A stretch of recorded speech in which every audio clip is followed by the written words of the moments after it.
Legally Speaking with me, Tarun Nangia. Today, we're going to do a very, very interesting series where we speak about the life and times of Soli Sorabjee, which has been penned down in the form of a book by Advocate Abhinav Chandrachud. Not only that, this book, which he's penned, chronicles the life of the gentleman who rose to become the Attorney General of India from his grandfather's time. So it traces his family history in the city of Bombay, as it was then called, and traces it to the present day till he lived. And we have had the pleasure of having Advocate Abhinav Chandrachud with us. Welcome, Abhinav, on Legally Speaking with Tarun Nangia, and many, many congratulations on penning down Life and Times of Soli Sorabjee. Thank you so much for inviting me on your show. So my first question to you would be, I have seen that you've written books earlier on varied topics. How did you choose this topic? I mean, were you sitting someday in a coffee shop? Were you doing your matters? Where did this spark or this, because writers, something inspires them and they set on that path. When was that moment when you thought that you must write something on Mr. Sorabjee? So that's a very interesting question. As you know, I did my PhD, my doctoral work at Stanford Law School, where I had really cross-registered in a course in the Department of History at Stanford. And that course really was a very interesting one. It was about the art of writing a biography and how American scholars write biographies. And one of the key things that we had learned in that course was that, well, a biography isn't only about the person who you're interested in writing about. It's also about the times that person lived in. It's about secondary characters. So through the lens of that one individual, you get to learn about the history of the times that person lived in. So I was always interested in writing a biography. The question was who I should write a biography on. Now in 2017, I had written a book on freedom of speech and expression, and I had the great privilege of having a blurb written for the book by Mr. Soli Sorabjee, and Mr. Sorabjee had even released the book when the book was released in late 2017. And my editor actually at Penguin had approached me and said that, look, Abhinav, why don't you consider asking Mr. Sorabjee to write his autobiography? So I, of course, approached the family. As it turns out, the family was very keen that Mr. Sorabjee should write his autobiography. I don't think he was very interested in writing his own memoirs. But the idea for the book really emerged with the notion that I would help Mr. Sorabjee write his own autobiography. So the idea was that I would go and meet him, I would interview him, I would prepare a very preliminary rough and ready draft of a memoir or an autobiography for him, which he could then really build upon, edit, rewrite, and then that would be published in the form of his own autobiography. Unfortunately, that plan didn't materialize, but the great material that I had collected on Sorabjee by interviewing him, by interviewing members of his family, by researching him, I was able to use for this biography. Okay. Well, because you brought in his family and you spoke to him, what can you tell us about Soli Sorabjee's family? So Soli Sorabjee, of course, was born to a very prominent Parsi merchant family. Really, what his son Jahangir says, and I believe it's really very true, is that the Sorabjee family was, or is what it is today because of Mr. Soli Sorabjee's grandfather, Hormuzji Sorabjee, who began at the age of 16, probably as a clerk in a prominent merchant establishment called Jafar Suleiman and Company. And he worked his way up the ladder. He really used to sell imported horse-drawn carriages, later on French, English, and American cars in India. And really, he built a fortune. He then got into real estate. He made 16 trips to England during his lifetime. And so really, he built this Sorabjee family fortune. And of course, his father, Jahangir, owned 20 horses. So it was a very prominent Parsi merchant family. On his mother's side, Ardeshir Dubash was also a very prominent Parsi merchant. I've written about one of the cases that the Dubash family was engaged or involved in the Bombay High Court, where they engaged all the top lawyers of the Bombay High Court in that era, from Chimanlal Setalwad to Bhulabhai Desai. And so really, Sorabjee was born into this family of Parsi wealth and privilege. Well, because you've traced the lives of Soli Sorabjee's family from his grandfather's times, Could you share an anecdote, any anecdote from the book which you would like to share with the viewers? Well, and you want an anecdote about his family? Family, himself, anyone, any good anecdote about his early days, his childhood that you remember? Well, there's so many. One, of course, he writes about his great love for trains. And he, in fact, wrote about this in one of his columns, I believe, either in the Times of India or in the Indian Express, how he wanted to be a railway driver and he wanted to conduct the Punjab Mail. And he had a great fascination for railway timetables. So that's one anecdote that comes to mind. He was an only child, so he was quite lonely. His two dogs used to keep him company. And there's a wonderful photograph of a very young Sorabjee, probably no more than 6 or 7 years of age, with one of his dogs who used to keep him company. There's one of the earliest memories that Sorabjee was able to recall when I had a word with him was of his trip with his father. And his father was an honorary magistrate. And he accompanied his father. His father, of course, was not a lawyer. His father, I believe, didn't even have a university education. His father was a merchant. He was a seller of imported cars. And yet he used to preside over cases of rash and negligent driving in the city of Bombay. And one of the cases that Sorabjee told me about was somebody who had parked in a no parking zone. And his father had taken a very practical and very lenient view of the matter. And that was one story that Sorabjee was able to recall even when I spoke to him in 2018. Of course, when you say Bombay, this is a very different Bombay. I think that Bombay started from Cuff Parade and ended at somewhere ahead of Worli, because I think Parel used to be only factories and mills that time. It was a much smaller Bombay than today's Bombay, which was all of South Bombay. Isn't that right? So I don't want to say anything about this because I have not mapped the geography of Bombay. That's the subject of another book. But yes, everyone I spoke to said that Bombay back then was very different from what Mumbai is now. And there are elements of the history of Bombay in the book as well. There's a little bit about horse racing in the book, because it was very popular in Bombay those days. Extremely popular, and it was a very a sport of prominent elites. The viceroy, as I have written in the book, used to visit the horse races in Bombay. It was a very, very big deal. All sorts of prominent people used to go and visit the races at Mahalakshmi. There was a special train to ferry passengers from Pune to Bombay and back. Just for the races? Just for the races, only on race days. So it was a very big deal. And Sorabjee's, of course, family was involved in selling horses and horse-drawn carriages. Sorabjee's father, Jahangir Sorabjee, owned around 20 horses, many of whom used to participate in the races. Was Soli at the horse racing ground in Bombay regularly? Was he did he love to watch those races? Did he bet on horses then? Any idea about that? So he absolutely loved the horse races. I don't think he was a compulsive gambler.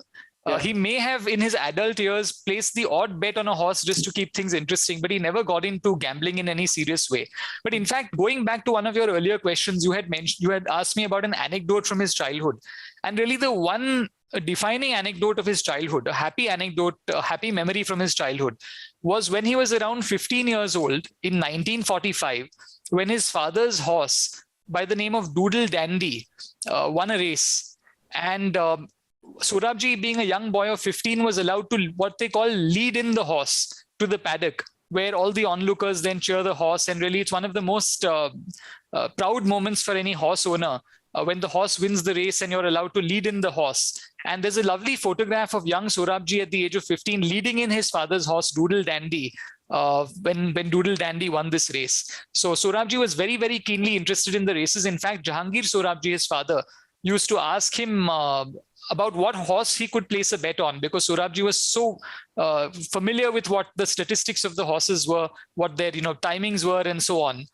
He was very, very deeply interested and fascinated in the sport. Okay. One more thing, because before I move on to Sorabjee's education, is when you mentioned about Sorabjee's fascination for trains, that he had a sharp memory and he could recite entire timetables of trains when young. You even captured that in the book. Oh, absolutely. And really one wonders, there are these great legends in the legal profession about lawyers who had prodigious memories. There is a famous anecdote, we don't know whether it's true or not, we don't know whether it's apocryphal as they say or not, about a lawyer who used to take down copious notes. And he was told by another very famous lawyer at the Bombay bar that, listen, please don't take down copious notes of your cases, but rely on your own memory. So in the legal profession, the importance of a memory has been really valued and spoken about. And some of the greats of the legal profession really have fantastic memories. And what a lot of people said about Sorabjee was that he had a tremendous memory as well. He was able to say, well, please look at this law report on this page, this paragraph, in this line, the judge has said so and so, and that might help us. It's so beautiful while arguing cases in court that you can refer, even if you're arguing before a judge, and if you can do that, do you think it really make your mark? Because you yourself are a lawyer, it changes things in court, or court craft as we call? No, absolutely. I mean, if you have a strong memory, it's always going to help you. Also, it's always better if you're able to maintain that connection with the court as opposed to constantly looking down. But of course, not everyone can do it, so you have to rely on your notes now in today's day and age. But what I've written about in the book is that one wonders whether memory is like a muscle. That the more you exercise it, the stronger it becomes. And if that is so, then Sorabjee's memorization of the railway timetables and the horse racing statistics in the days of the Second World War helped him as a lawyer. Might have helped him as a lawyer. And in fact, he was able to recite Parsi prayers. And his cousins were very upset with him about this. So Parsi prayers are difficult to memorize, isn't it? They're long enough. They're long, they're in a different language. So his cousins would be extremely annoyed because they'd only be able to recite a few lines. And Sorabjee would go on and on. So his cousins were very upset with him that he'd be able to do so much. And one of them even said that either he's going to go on to become a complete lunatic, or he's going to go on to become brilliant. And I've ended that chapter by saying, well, Mr. Sorabjee in his own self-deprecating way might now ask the reader which of those two he actually went on to become. Now, moving on, can you tell us some anecdotes and some stories about Soli Sorabjee's education, his early school, his late school, his college, all of that? Yes, so Sorabjee really went to school, and the name of the first school that he joined was the Bharda High School. It was really predominantly a Parsi school. It boasted that it was the largest private school in the entire Commonwealth, really, in the entire British Commonwealth, though that claim was not necessarily verified. And it was a school that emphasized excellence in sports over anything else. So it participated in all sorts of sporting tournaments. It had a boxing team and so on. And it had won, if I'm not mistaken, the inter-school Harris Shield cricket tournament around 18 times. The school used to measure the chest measurements of the pupils used to be taken down. Their height and weight used to be recorded. So this was a school where, when you read the prospectus, you realized that, well, more than scholastic achievements, this was a school that really emphasized excellence in sports. And one of the questions that I asked myself in the book was, how happy was Sorabjee really in this school? Because he really seemed to be someone who was very keenly interested in English literature, elocution, debating. He wasn't necessarily a great sports fan, though at Xavier's later on, he certainly did watch the odd cricket game where Polly Umrigar used to play. Later on, if I'm not mistaken, he captained the Indian cricket team. So Sorabjee was at Bharda until the age of 12. And Bharda, of course, was what probably was referred to back then as an Anglo-vernacular school, where education was really at three different levels. It was different. So the medium of instruction at the primary level was in the local language. In this case, it would have been in Gujarati.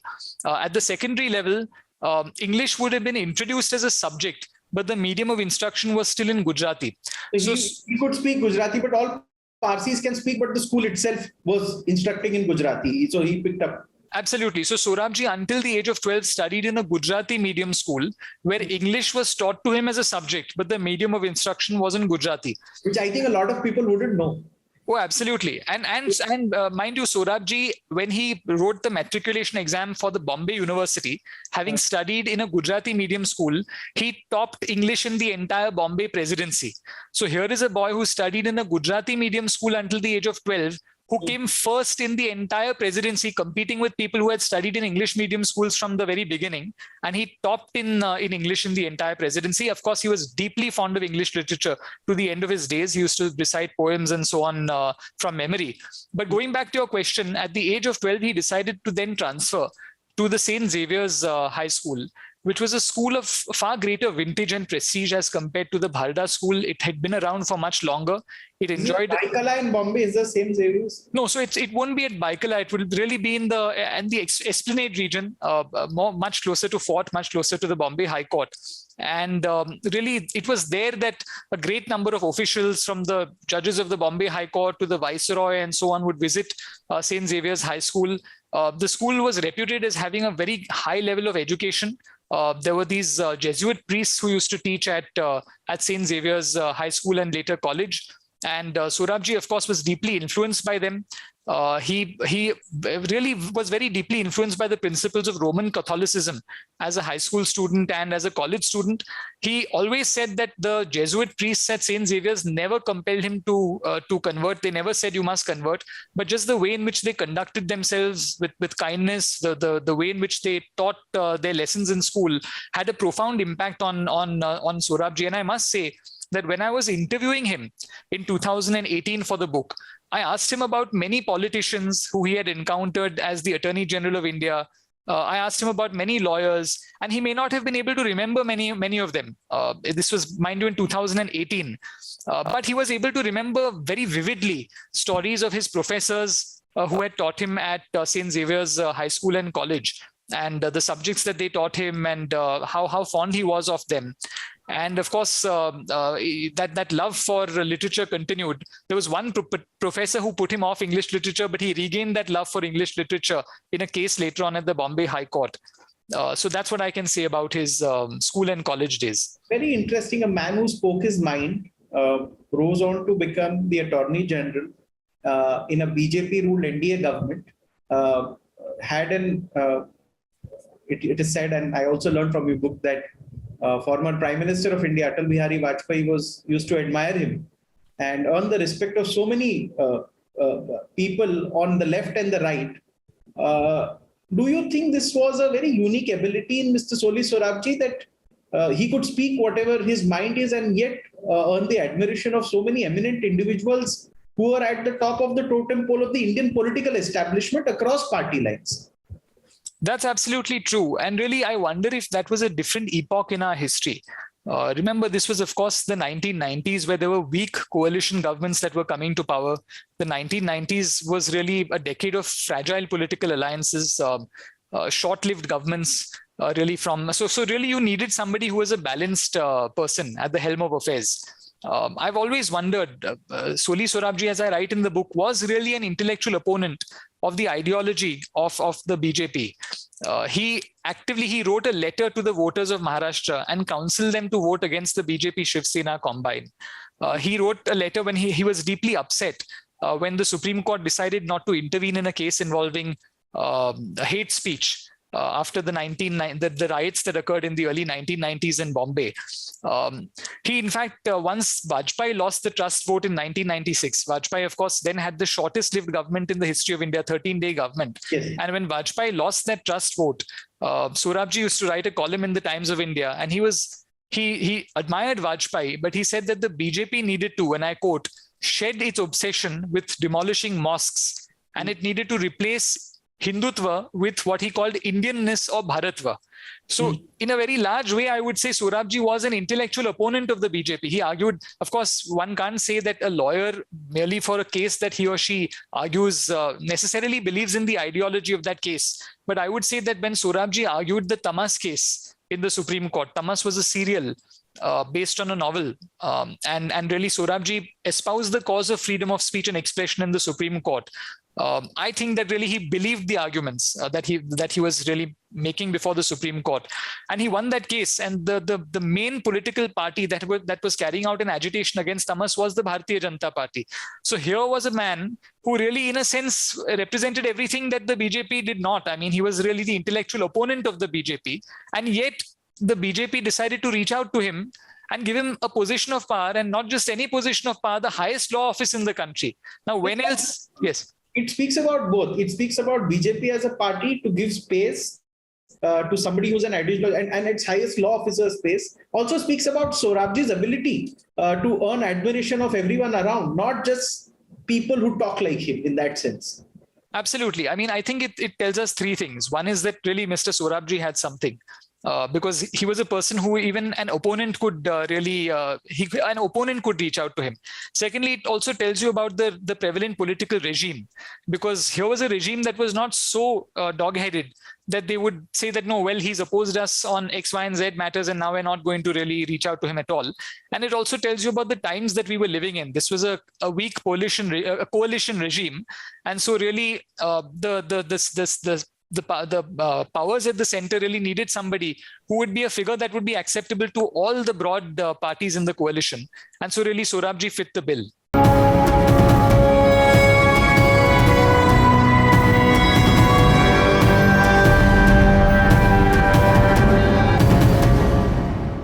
So let us now have a word with Zia Modi. Of course, all the watchers of the show know who she is. But I want two quick comments from you. First on this book by Abhinav Chandrachud, Soli Sorabjee, Life and Times. And secondly, would be on you chose this profession of law after your father, both of your brothers, one is in medicine, the other is in the publishing industry.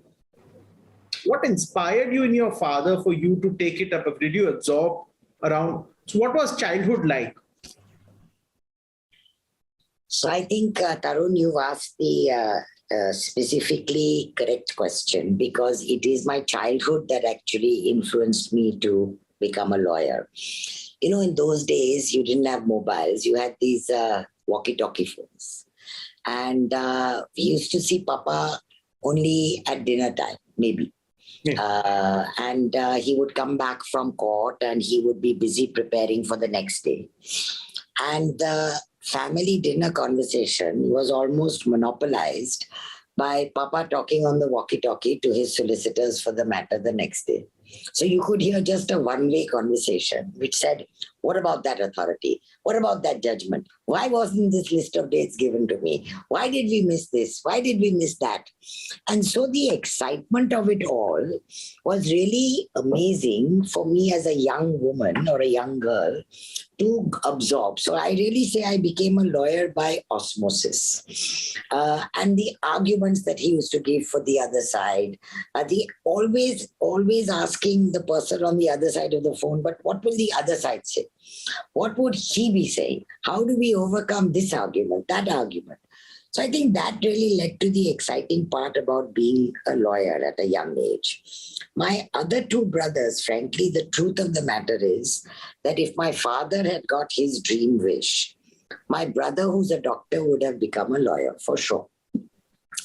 But my mother was determined that one lawyer was enough. And so she packed him off and said, you better become a doctor. And given that in those days we obeyed our parents, he became a doctor. So that's how we have only one lawyer in the family. About the book, I think that, Abhinav has been a family friend for so long, a young man who has known the Sorabjees for decades, and his family and his grandfather before him. And I think he was very painstaking in the type of research that he did, very exacting in the fact pattern that he didn't want to go wrong on, but delved into a part of the history of the Sorabjee family that maybe many would not know. How did my great-grandfather start? What was his equation with the British? How many times did he travel to London? Where did he make his money? Where did he lose his money? Why did Papa actually become a lawyer? Because my father's family from his maternal side were businessmen. They were stevedores. And Daddy just never wanted to be a businessman, finished. And he wanted to be the master of his soul. And so he decided the only way to do that was to become a professional.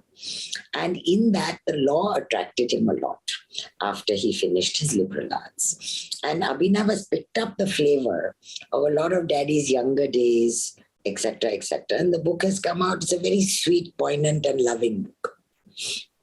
Thank you, Zia Modi, for sharing this perspective with us, A, on your father, and second, on Abhinav's book.